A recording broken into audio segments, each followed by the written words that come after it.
Mm.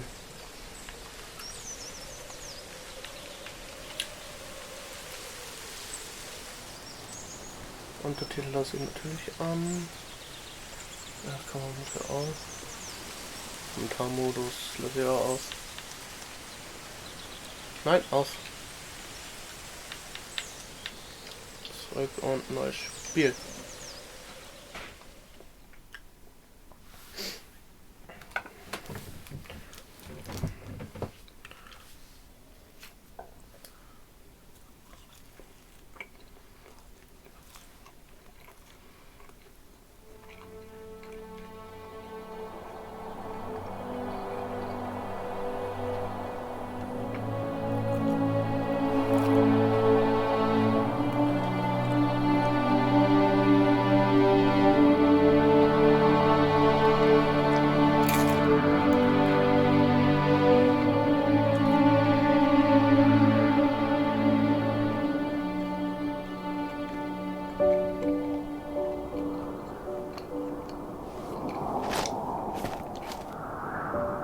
Are you awake?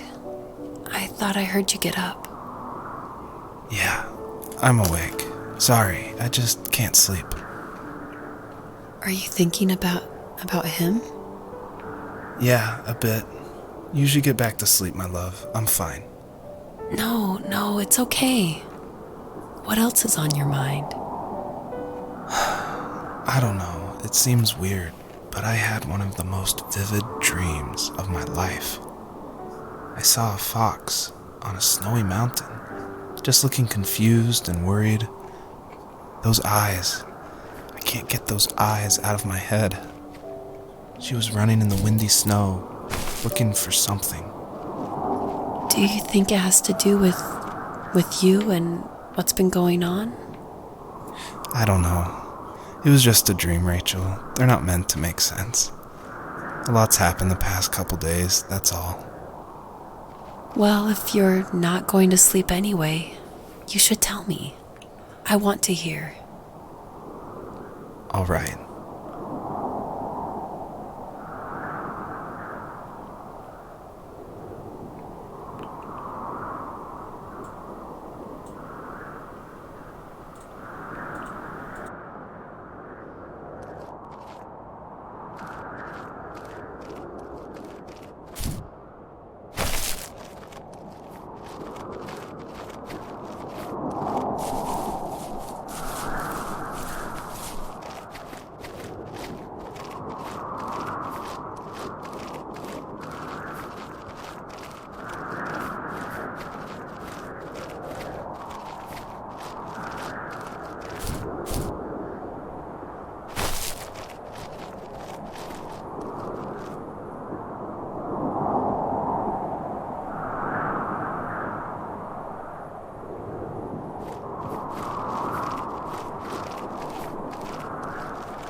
So, not far from her home, she followed that path to something unexpected.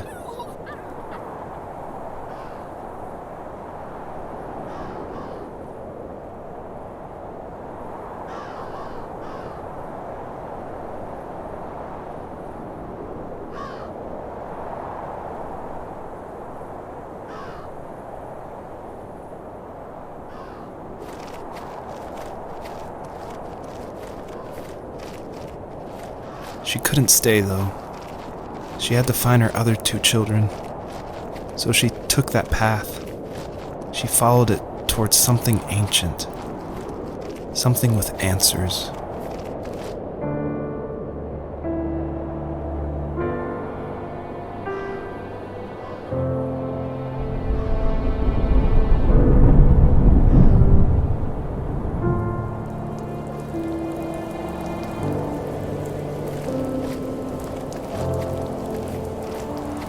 fox looked high and low, searching for any sign of her cubs.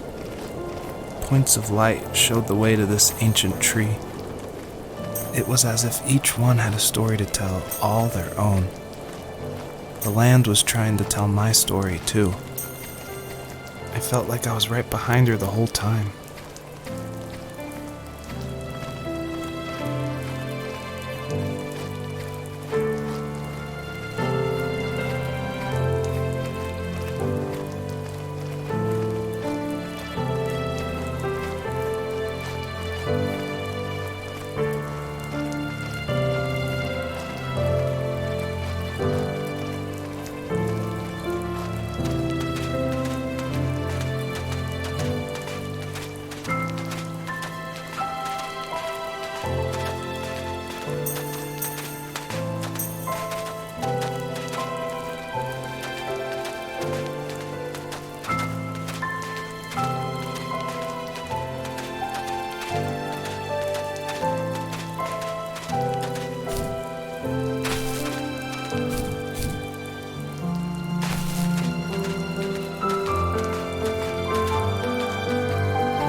Dad did for a living?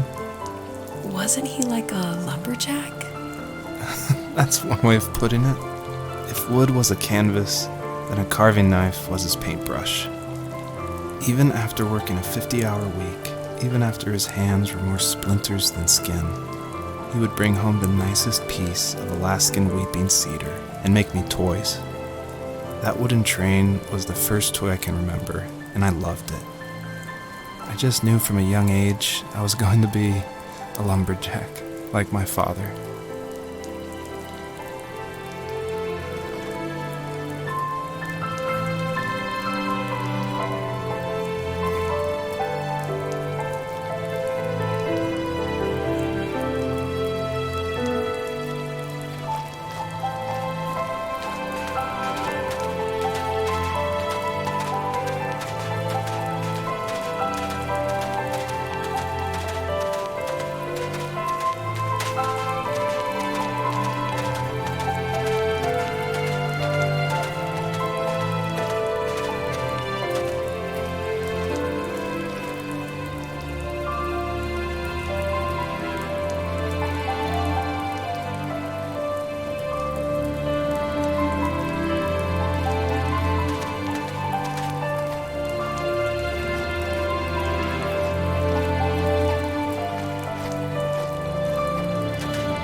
As a kid, did you ever do show and tell in your class? Yeah, I think I only did it once, when I was in the 4th grade. You know how my life was around then. I wanted to show my class what helped pass the time and distracted me, so I brought a dozen paper cranes I had made. I think I told everyone how badly I wanted to be a bird and fly, embarrassingly enough. Don't be embarrassed. Every kid wants to fly. For me, it was another toy from my dad, a wooden boat. I remember guarding it so carefully in my hands as I walked into class. When I sat down, a group of boys immediately made fun of it. They asked which trash can I found it in, or why an ugly log was my favorite toy. When I got up, I didn't even want to tell them my dad had carved it. I said it was a joke gift my friend had given me. Kids can be so cruel. Some of them are. I shouldn't have let them get to me, but it did. It's amazing we bounced back at all.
My teenage years were full of sketching, angst, and trouble. I wasn't popular or unpopular. Maybe just forgettable. I guess that gave me a sense of freedom, so I hung out with crazy kids, doing crazy things, even though I mostly just watched the chaos ensue. We did it all. Put fireworks in mailboxes, hide roadkill in people's garages, break windows of the barber shop in Anchorage. My dad was furious, but he was so busy working he couldn't do much to stop me from going out. I think being an adult means there's no one to stop you making hard decisions. He had to make a living, and he couldn't be in two places at once. Yeah, I realize that now. But at the time, I was sure he was more interested in growing his business than what was going on with me.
He was working another late night, and my friends were over, saying how bored they were and how they had come all the way out to my house for nothing.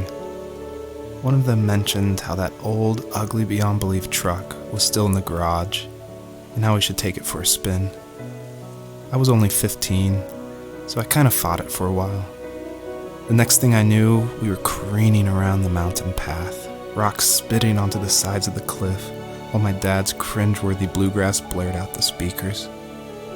I drove while my friends were in the back of that yellow and purple truck, throwing beer bottles and trash at anything remotely interesting. Felt like I was soaring in the air with borrowed wings. But all good things have endings. A cop outside of Eagle River pulled us over after he saw us in a bottle rocket into someone's yard. What followed was a long night of talking to disappointed adults and feeling smaller than ever.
My friends would laugh about that night and talk about how crazy it was, and I laughed along, pretending it didn't bother me. But it did. I imagined my friends growing old in the bush, unable to find that thrill in those godforsaken ice fields. It's like those mountains were a literal wall, keeping me from leaving, where all I would have to look forward to are lumber yards and evening beers. I had to climb over. That was my only goal for a long time.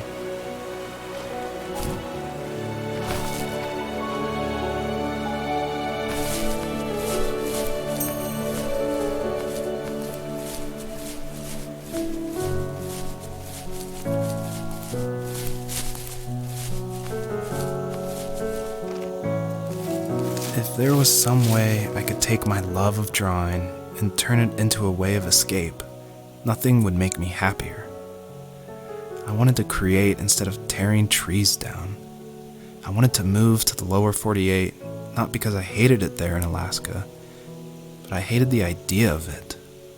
It's like all of that spite inside me had created this monster which followed me around my whole teenage years. I put so much energy into doing what others didn't expect of me. Why did I do that? There's one fact you're forgetting, though. If you didn't have that fire in you, we probably would have never met. You're absolutely right. Maybe the destination is all that matters in the end. But then why am I awake? Why am I seeing this fox go on her journey? And why can't I stop thinking about my dad?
Even at my most distant, at the times when I detested him the most, he kept reaching out.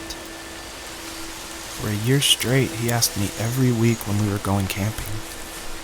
I thought he was just dense. Eventually, to shut him up, I agreed.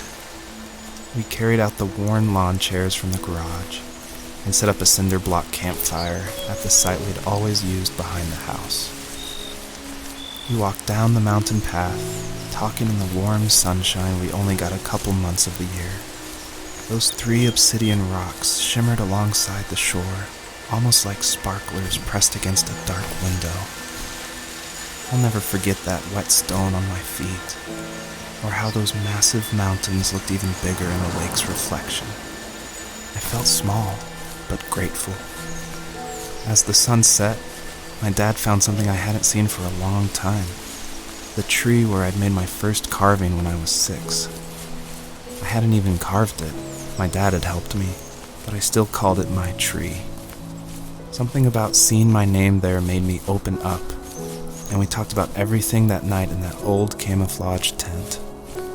I told him how much I loved sketching and design, and how it would be a dream to study architecture in Seattle.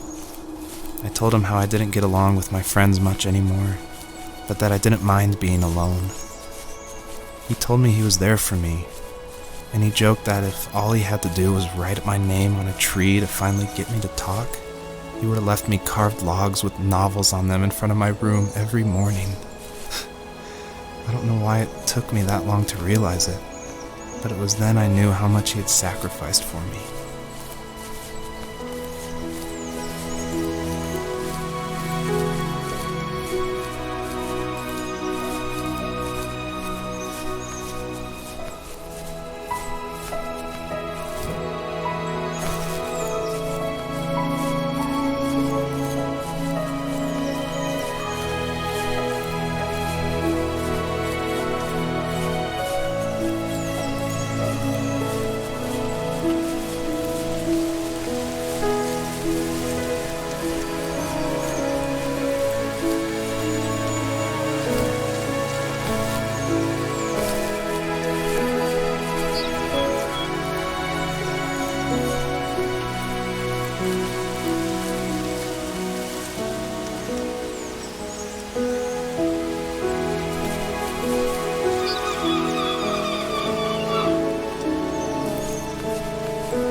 On our property, there were old abandoned pieces of a shed and car long left unused. I used to ask him all the time who those people were that left all this junk, and I'm sure he got so tired of hearing it that he made up some elaborate stories how a brown bear ate them and haunted the woods afterwards. What's funny is I think it made those people seem more real, growing up thinking they were still hanging out like they couldn't say goodbye. I used to tell my friends how I could swear I saw spirits move near the water, and that always freaked them out. I guess it didn't bother me, because the way I saw it, they were normal people with old cars and sheds, just trying to figure out how to survive and be happy in the middle of nowhere. It was a cool thought that they didn't want to leave, but I was a weird kid. Well, you had good company since those ghosts like living in a place where they were brutally devoured.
My dad built a lot of stuff in his free time.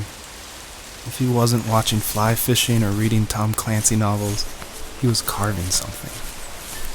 He made tons of birdhouses. Not that he was into bird watching, but I think he really missed working and adding on to the home.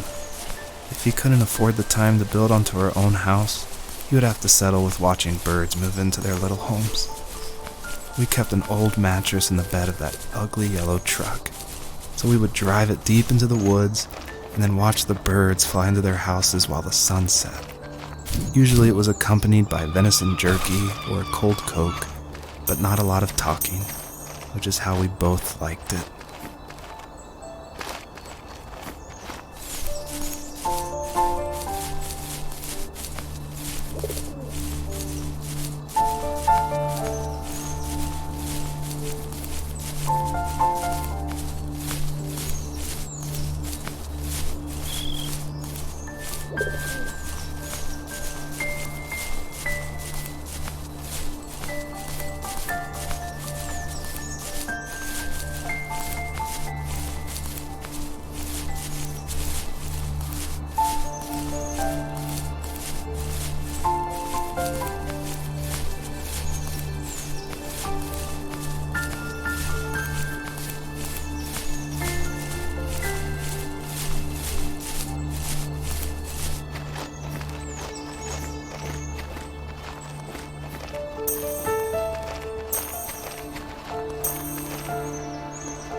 We were happiest underneath the evergreens. We decided it was time to finally map out the hundreds of acres we lived on just to pass the time during the summer. He was only free in the evenings, so I would spend the day wasting time on dial-up internet and sketching, and then we would rush into the woods, pen and map in hand, before evening fell. Sometimes, the aurora borealis would cast a cold green glow on the mountainside, and we would finish our route underneath a twilight sky. Sometimes I was lonely during those summer days, but there was comfort in the routine.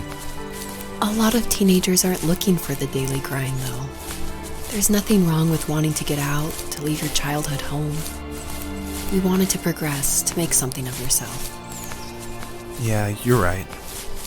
That house. I'm sure it's the same as how I left it. But then why does it feel so different? I doubt you're the only adult to have looked back and asked that question.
stood nearby, unfazed, like nothing was wrong.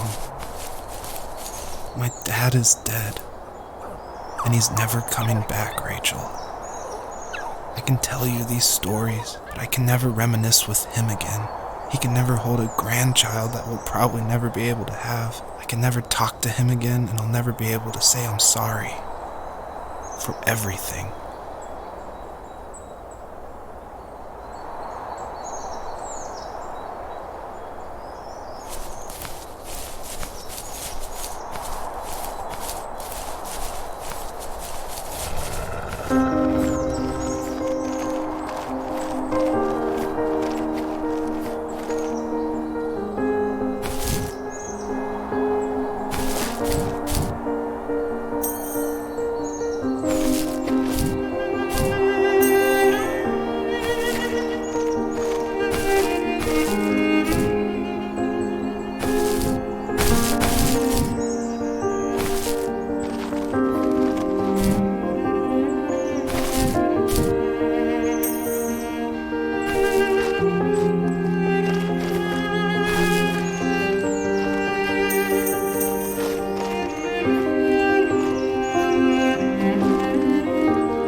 Good night.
Joseph, you can't go to sleep feeling like this.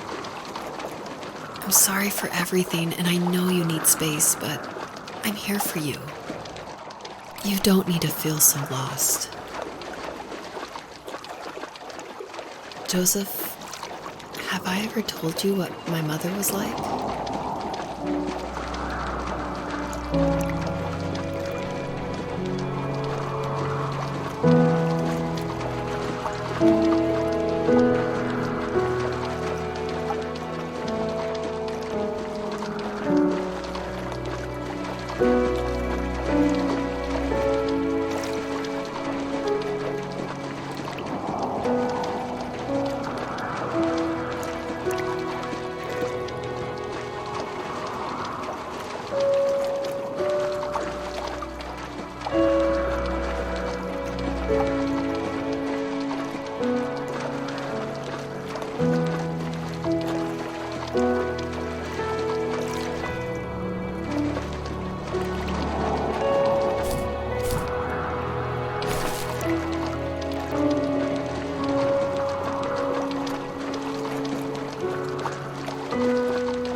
You have strength, Joseph, and you're not as alone as you think.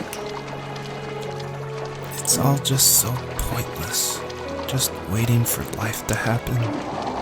It's like having the home I always wanted is cursed out of my reach. The thought of being a parent myself. How could I do that when I couldn't even be a good son? I'm sorry. I know what you're saying. I just don't know how things will work out. These quiet hours will turn into years. We'll wonder which roads passed us by. Then we'll forge a new road together. Besides, I discovered for myself that one fateful morning where any hopeful road leads to. There may be thorns and mist, but it always leads to the same thing. And what's that? Family. I'm so glad that you're part of my family, Rachel. And I'm glad you're part of mine.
The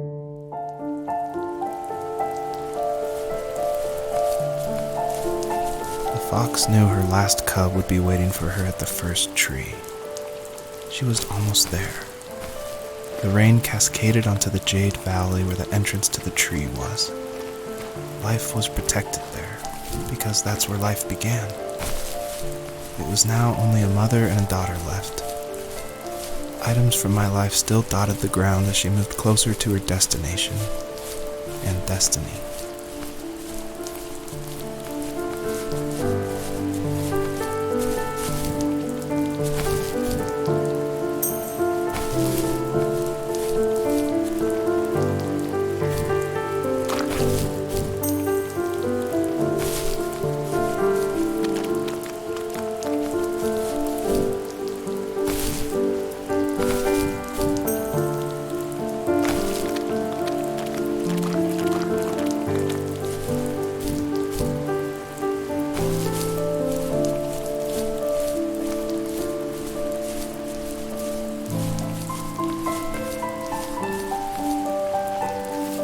At the end of high school, I felt something I hadn't felt in a long time.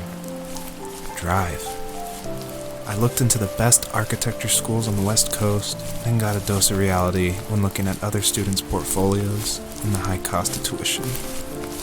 I still wanted to be something, to be the next Alvaro Siza, and to make those thousands of sketches worth something in my grant history.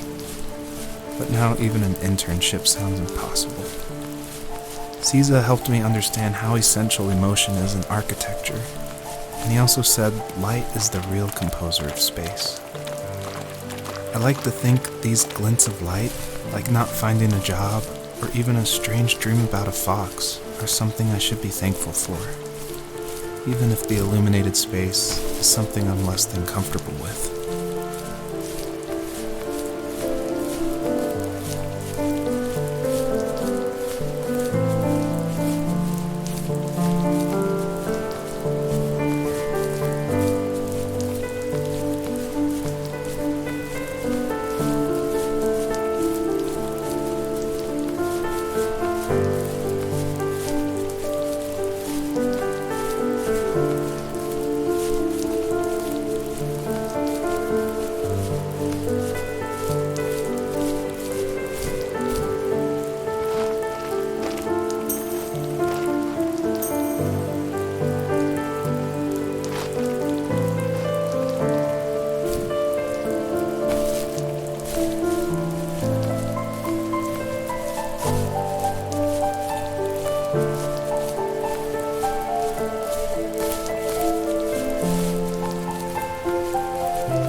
My dad was super supportive with my college plans, to a point.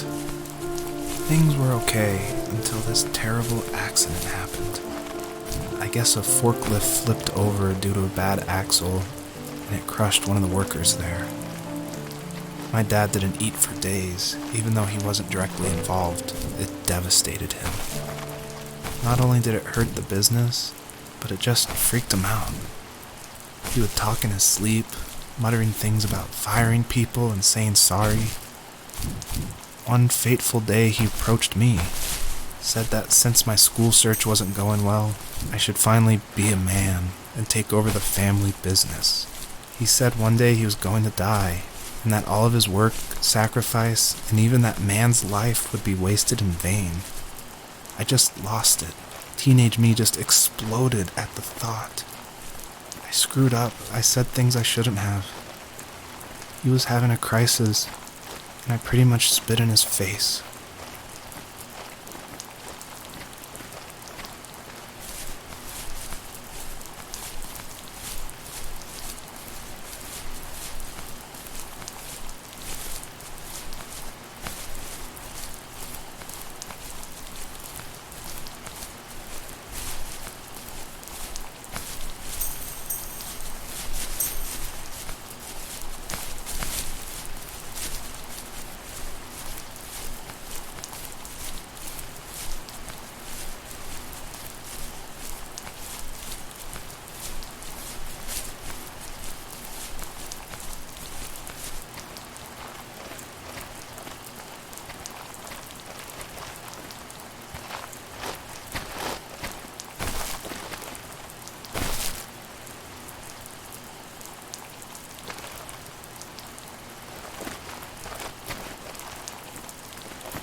Was that the last time you talked to him?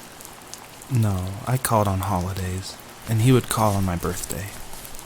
I guess we acted like nothing ever happened, which was stupid. I didn't want to ask about his lumberyard, and I'm sure he didn't want to ask about my job search. I never went back and visited. I think the last conversation we had was about what movies we had seen and what exactly a best boy is in the credits. I thought he would be here so much longer.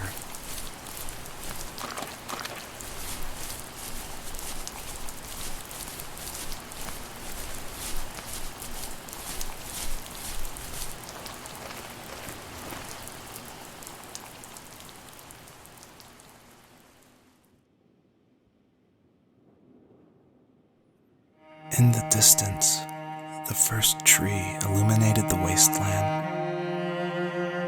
She couldn't go home anymore. She did the only thing she was capable of. Moving forward. My dad died alone in the middle of the wilderness. I should have been talking to him more. I should have done a lot of things differently. If the first tree on earth brought life with it, if it taught the birds to sing and fly and showed saplings how to grow, what could it do for us?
received yesterday from a name I didn't recognize, with a quote I can't stop thinking about. Death is not the opposite of life, but a part of it. More and more, I'm realizing one important truth. Each of us have our own journey to the first tree. But sometimes I'm not sure I'm ready to take that first step. You already have my love.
Her journey was over, but I have no idea.